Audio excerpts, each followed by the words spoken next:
शिक्षक जे काही आपले उमेदवार आहेत बंधू आणि भगिनी त्यांच्यासाठी आजच्या या व्हिडिओच्या माध्यमातून प्रवर्गानुसार जे काही आपला जात प्रवर्ग आहे त्या प्रवर्गानुसार आणि टॅटच्या स्कोअर नुसार आपण कोणत्या झोन मध्ये आहे.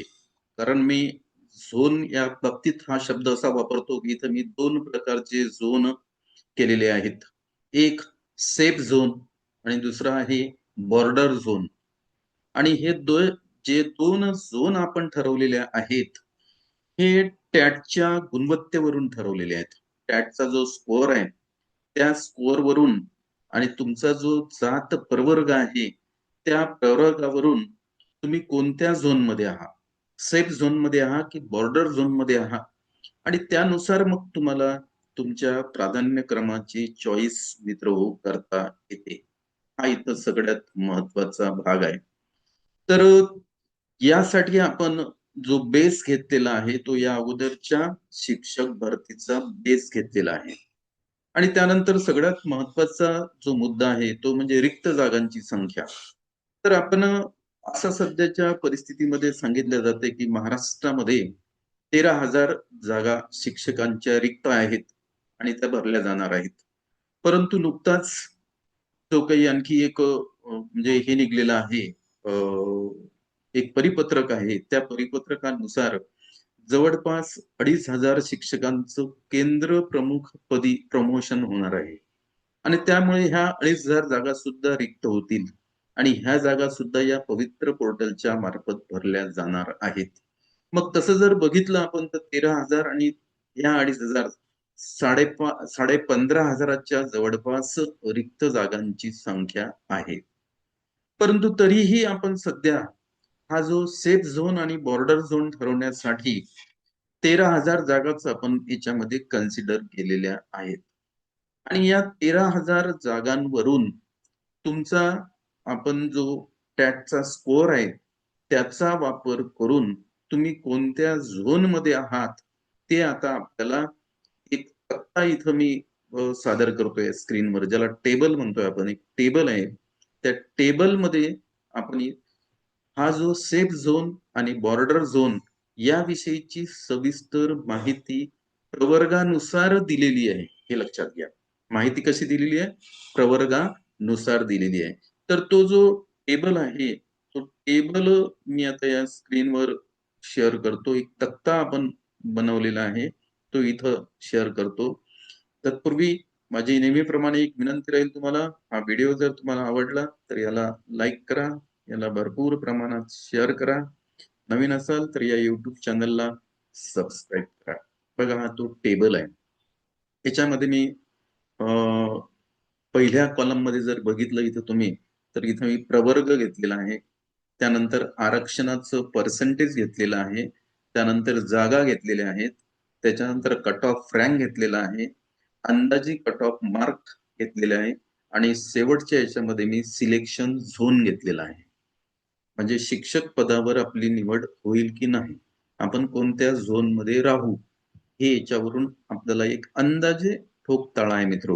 आणि हा ठोकताळा आपण याच्यासाठी घेत असतो की याच्यावरनं आपल्याला प्राधान्यक्रम भरण्याची मदत होते. बाकी दुसरा काही याचा उद्देश नसतो.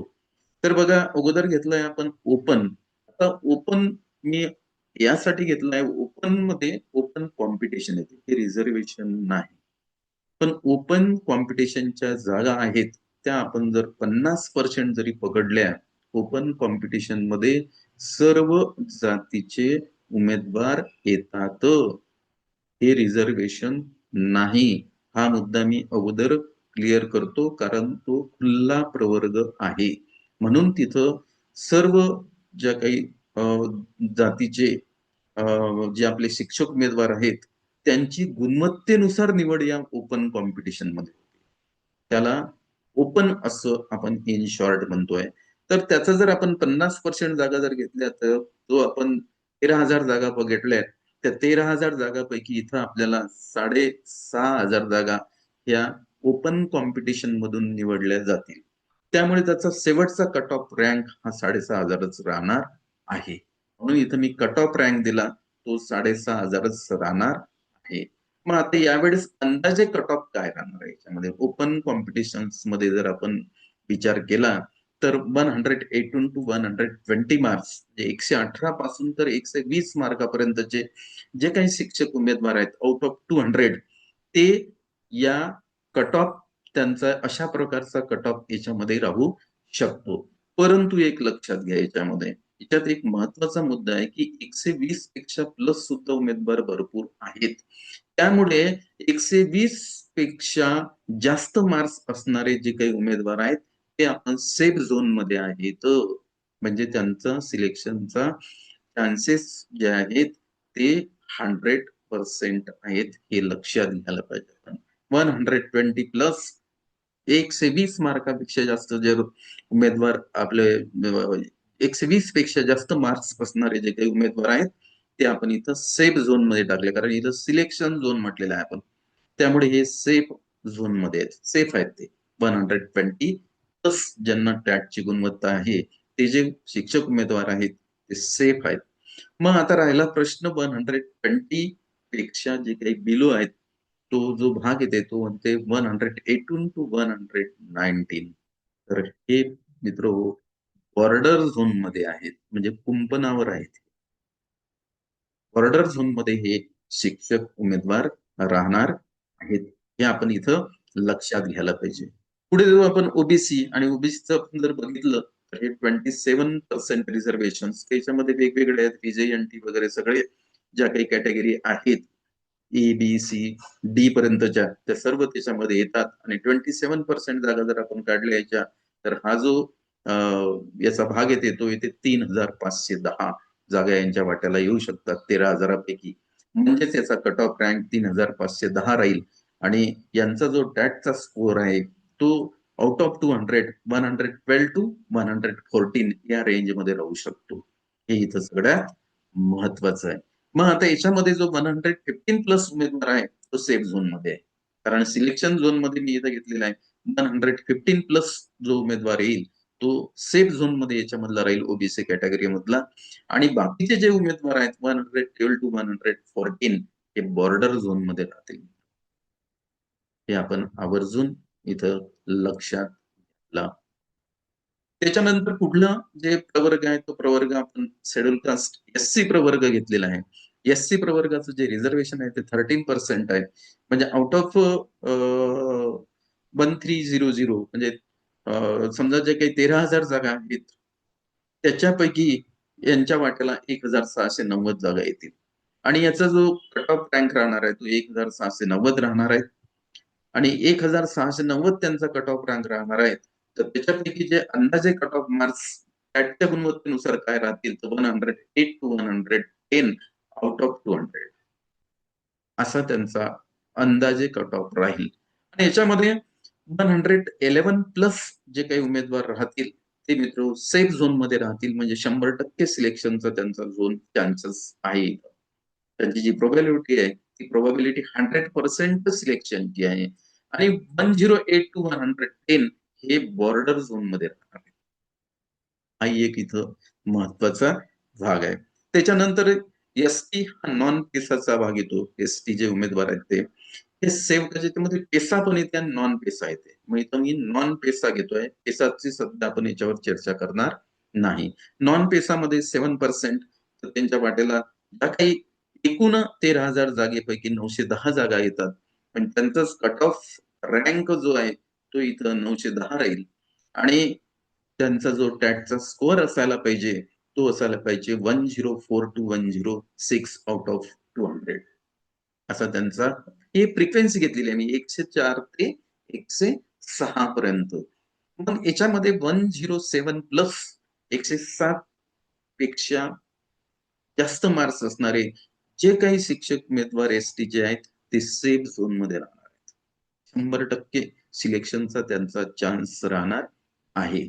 आणि त्याच्या खाली 104 पासून तर 106 पर्यंत ज्यांचे ऍटचा स्कोर आहे ते बॉर्डर झोन मध्ये राहतील मित्र, बॉर्डर झोन मध्ये राहणार आहेत. हे सुद्धा इथं महत्वाचं आहे. त्याच्या पुढे आपण जाऊया त्याच्यानंतर मी पुढला जो भाग घेणार आहे याच्यामध्ये तो घेणार आहे EWS. EWS 10% येते, म्हणजे 1300, 1300 जागा त्यांच्या वाट्याला येणार आहेत. त्यांचा कट ऑफ हा 1300च राहणार आहे. आणि यांचा जो कट ऑफ म्हणजे यांचा हे आहे टॅटचा जो स्कोअर आहे तो स्कोअर असायला पाहिजे 116 ते 118 ऑफ 200. आणि याच्यामध्ये 119 प्लस म्हणजे 191 प्लस टॅटचा स्कोअर ज्या शिक्षक उमेदवारांचा आहे ते सेफ झोन मध्ये. आणि ज्या उमेदवारांचा स्कोअर 116 ते 118 या रेंज मध्ये राहणार आहे ते बॉर्डर झोन मध्ये राहते. आणि नंतर घेतोय आपण NTABCD, हे ओबीसी मधलेच आहेत हे लक्षात घ्या. म्हणजे ओबीसी मध्ये मी अगोदर ज्या जागा घेतलेल्या आहेत त्या जागा इथं मायनस मध्ये दाखवलेल्या आहेत. ओबीसी मधून ह्या मायनस होतील. तर त्यांचा जो कट ऑफ आहे तो 1430 राहणार आहे. आणि त्यांचं टॅटचा cut off 110 to 112 out of 200 राहील. आणि याच्यामध्ये जे उमेदवार 113 प्लस आहेत ते सेफ झोन मध्ये राहतील. आणि बाकीचे जे उमेदवार आहेत म्हणजेच आपण असं म्हणू 110 पासून तर 111 पर्यंत किंवा 112 पर्यंत या फ्रिक्वेन्सी मध्ये जे उमेदवार राहणार आहेत ते बॉर्डर झोन मध्ये राहणार आहेत. तर अशा प्रकारे आजच्या आपल्या या व्हिडिओच्या माध्यमातून आपण सेफ झोन आणि बॉर्डर झोन यावर आपण चर्चा केलेली आहे. तर तुम्ही आता तुमचा टॅटचा स्कोअर बघायला पाहिजे. टॅटचा स्कोअर बघून तुम्ही प्राधान्यक्रम द्यायला पाहिजे. तुम्ही तुमचा झोन तुम्हाला ठरवता येते की आपल्याला कुठला प्राधान्यक्रम दिला, कुठल्या जिल्ह्याचा म्हणजे आपण सेफ झोन मध्ये राहू, किंवा कुठल्या जिल्ह्याचा प्राधान्यक्रम आपण दुसऱ्या कुठल्या तरी एखाद्या गडचिरोली साईडच्या जिल्ह्याचा जर आपण प्राधान्यक्रम दिला तर आपण कोणत्या झोन मध्ये राहतो, बॉर्डर झोन मध्ये राहतो की सेफ झोन मध्ये राहतो. तर आपण जनरली जे काही प्राधान्यक्रम येतील ते सर्वच्या सर्वच प्राधान्यक्रम तुम्हाला द्यायचे आहेत. द्यायच्या वेळेस थोडासा विचार करा, विचारपूर्वक प्राधान्यक्रम द्या, जेणेकरून आपलं निवड यादीमध्ये नाव यायला. ठीक आहे, आजच्या या चर्चेला इथं मी पूर्णविराम देतो. पुनश्च आपली भेट नंतरच्या व्हिडिओमध्ये होईल. धन्यवाद.